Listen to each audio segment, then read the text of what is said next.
प्यारे बच्चों, मैं चपला कुमारी पति आपकी हिंदी शिक्षिका केंद्रीय विद्यालय से आज शुरू करते हैं बसंत भाग 3 के कक्षा 8 की पाठ्य पुस्तक से कविता सुदामा चरित। सुदामा चरित कविता के कवि हैं नरोत्तम दास। उनका जन्म उत्तर प्रदेश के सीतापुर जिले में माना जाता है।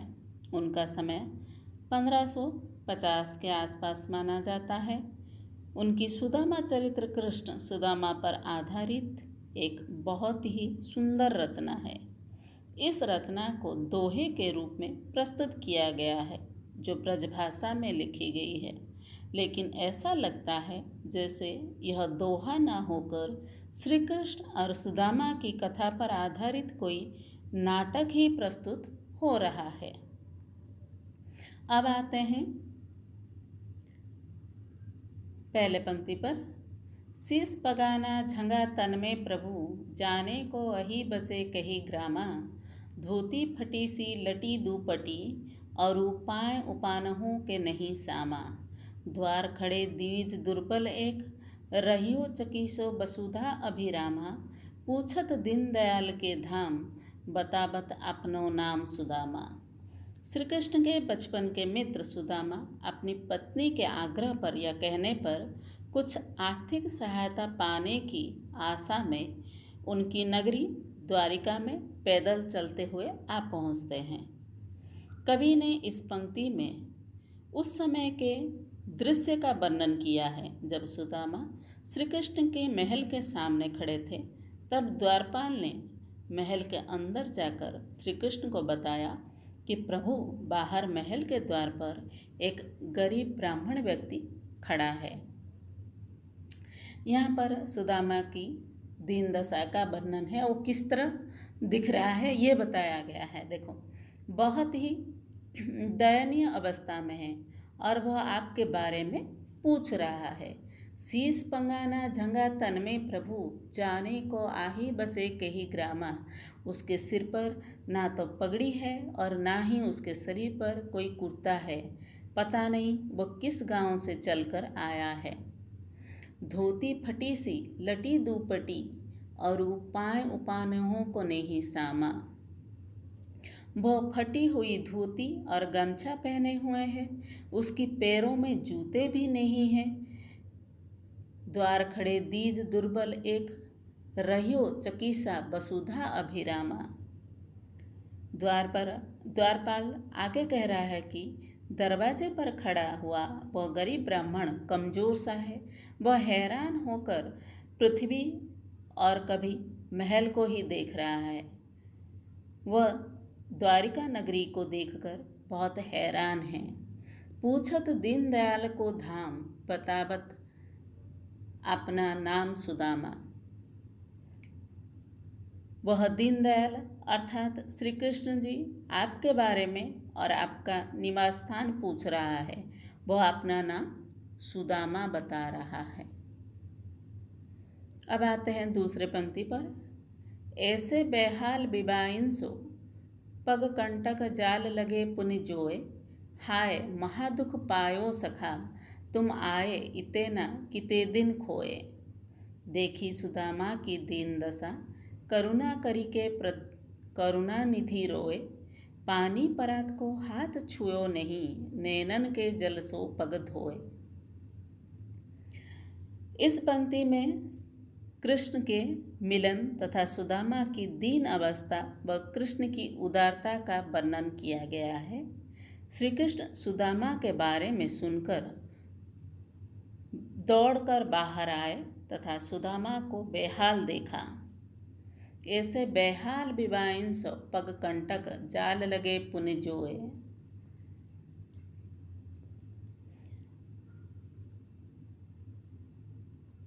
सुदामा के बारे में सुनकर दौड़कर बाहर आए तथा सुदामा को बेहाल देखा।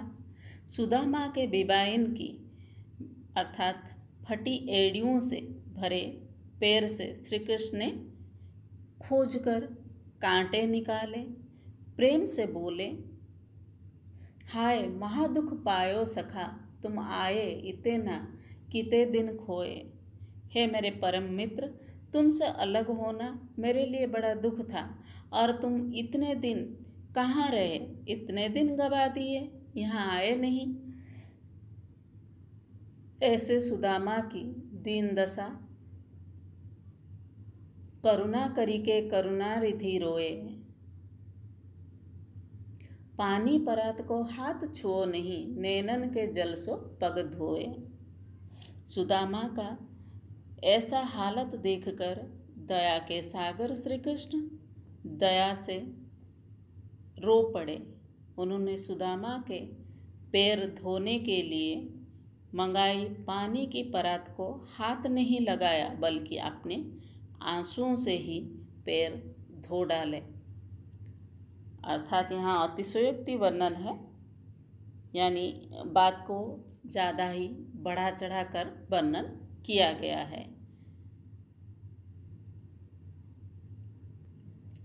अब आते हैं तीसरे पंक्ति पर। कछु भाभी हमको दियो, सो तुम काहे न देत। चापी पोटरी काख में रहे, कहो के ही है तू। आगे चना गुरु मात दते, लए तुम चाबी हमें नहीं दीने। श्याम कहो मुस्काए सुदामा सो, चोरी की बात में हूँ जो प्रवीणे। पोटरी काख में चापी रहे, तुम खोलत नहीं सुधा रस भीने। पाछली बानी अजऊ ना तजो तुम, तैसही भाभी के तंदुल कीने। इस पंक्ति में श्री कृष्ण सुदामा से शिकायत करते हुए कह रहे हैं कि उसकी पत्नी जो सौगात के रूप में श्री कृष्ण के लिए भेजी है, वह क्यों सुदामा नहीं दे रहे हैं। श्री कृष्ण कह रहे हैं कि मेरी भाभी मेरे लिए जो भेजी है उसे तुम क्यों नहीं दे रहे हो। कछु भाभी हमको दियो, सो तुम काहे न देत। आगे चना गुरु मात दयते, लए तुम चाबी हमें नहीं दे दीने। श्याम कहो मुस्काए सुदामा सो, चोरी की बात में हूँ जो प्रवीणे।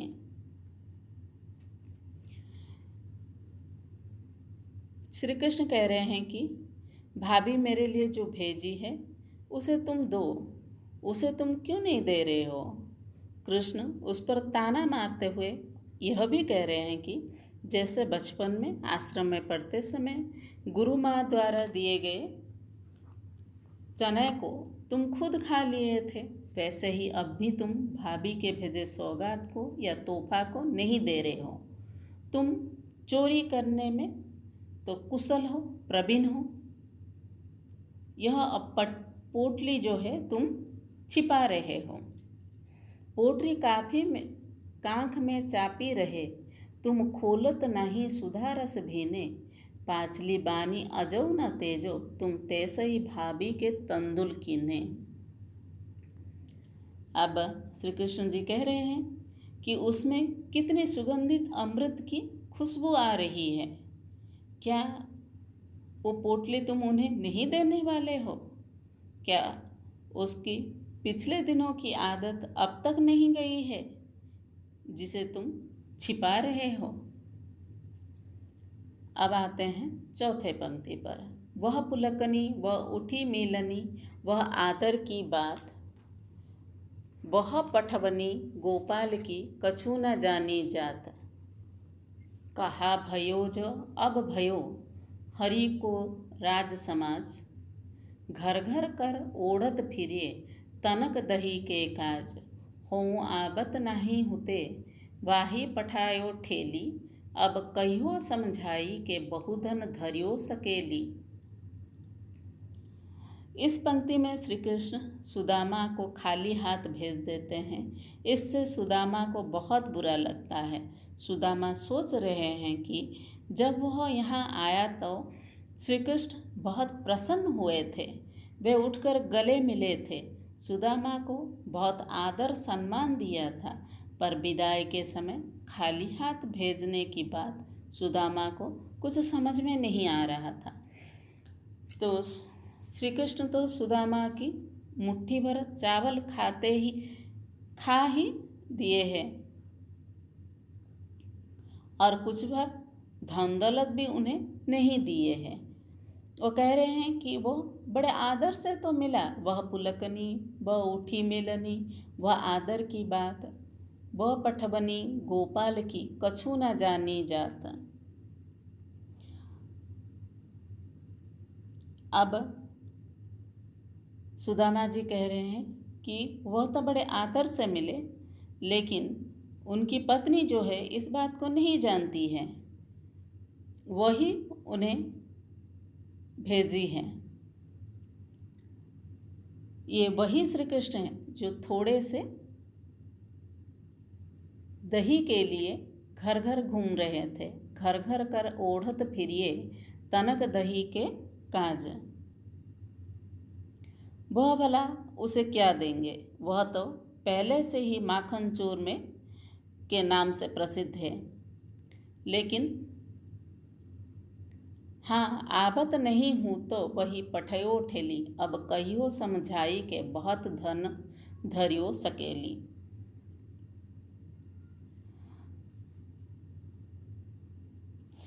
यहाँ सुदामा सोच रहे हैं और थोड़े नाराज भी हैं। अब जाकर पत्नी से कहेंगे कि बहुत धन मिल गया है, संभाल कर रखो। इसलिए वो द्वारिका श्री कृष्ण के पास जाना नहीं चाहते थे। अब तो हालत यह थी कि चावल जो मांग कर लाए थे वो भी नहीं रहे। अब आते हैं 5वें पंक्ति पर। देखो, बसही राज समाज बने, बाजी घने मन संभ्रम छायो, केंदहु परयो कहूँ मार्ग भूली, की फिरे की अब द्वारका आयो। भवन बिलकिबे में मन लोचत, अब सोचत ही गांव मझायो, पूछत पड़े फिर सबसों, पर झोपड़ी को कहूँ खोज ना पायो। इस पद में श्री कृष्ण द्वारा सुदामा को धन धान्य से परिपूर्ण कर देने का वर्णन है। सुदामा अपने गांव में जाकर देखते हैं कि वहाँ द्वारिका जैसे ही ठाट बाट है, वैसे ही राज समाज है। वहाँ उसी प्रकार के हाथी घोड़े थे जैसे द्वारिका में थे। इससे सुदामा भ्रम में पड़ जाते हैं। उन्हें लगा कि कहीं वह भूल कर फिर द्वारिका तो नहीं आ गए। वहाँ भी द्वारिका जैसे ही भव्य महल बने हुए थे। सुदामा के मन में उन भवनों को देखने की लालच आ रहा था। वहाँ जाकर सुदामा सबसे पहले अपनी झोपड़ी के बारे में पूछने लगते हैं, लेकिन अपनी झोपड़ी खोज नहीं पाए। उनकी झोपड़ी के स्थान पर श्री कृष्ण की कृपा से भव्य महल चकाचौंध हो रहे थे, जिनके कारण सुदामा भ्रमित हो रहे थे। श्री कृष्ण के बिना बताए ही सहायता कर दी थी। वैसे ही राज समाज बने, यानी द्वारिका जैसा ही राज समाज यहाँ भी बन गया है। और ये सब देखकर वो संभ्रम छायो, अर्थात वो भ्रम में पड़ गए। किंधु परियो कहूँ मार्ग, उन्हें लगा कि वो भूल कर अब द्वारिका आयो। भनी बिलक मन लोचन, अब सोचत कि सब गांव मझायो। गांव के बीच में जाकर ये सब कुछ सोच रहे हैं। पूछत पांडे फिरे सबसो, पर झोपड़ी को कहाँ खोज ना पायो। और सबसे पूछते फिर रहे हैं कि झोपड़ी उनकी कहाँ गई। अब आते हैं अंतिम पंक्ति पर। देखो के वह टूटी सी छानी हती, कहाँ कंचन के अब धाम सुहावत। के पग में पनही ना हती, कहूँ के गजराजहु ठाड़ महाबत। भूमि कठोर पे रात कटिए, कहाँ कोमल सेज पे नींद ना आवत। के जुरतो नहीं कंदो सबा, प्रभु के प्रताप दाखना भावत। इस पंक्ति में धन दौलत से परिपूर्ण सुदामा के जीवन में हुए परिवर्तन का वर्णन किया गया है। पहले सुदामा के पास टूटी फूटी सी झोपड़ी थी, अब वहाँ सोने का सुंदर सा महल शोभित है। वह टूटी सी छनी हती, वह कंचन के धाम सुहावत। पहले तो उनके पैरों में जुतिया तक नहीं होती थी, अब उनके महल सामने महाबत हाथी के साथ खड़े रहते हैं। के पग में पनही न होती, कहाँ ले गजराजो ठाड़े महाबत। पहले कठोर धरती पर रात कटती थी, अब कहाँ कोमल सेज पर नींद नहीं आती। भूमि कठोर पे रात कटिए, कहीं कहाँ कोमल सेज पे नींद ना आवत।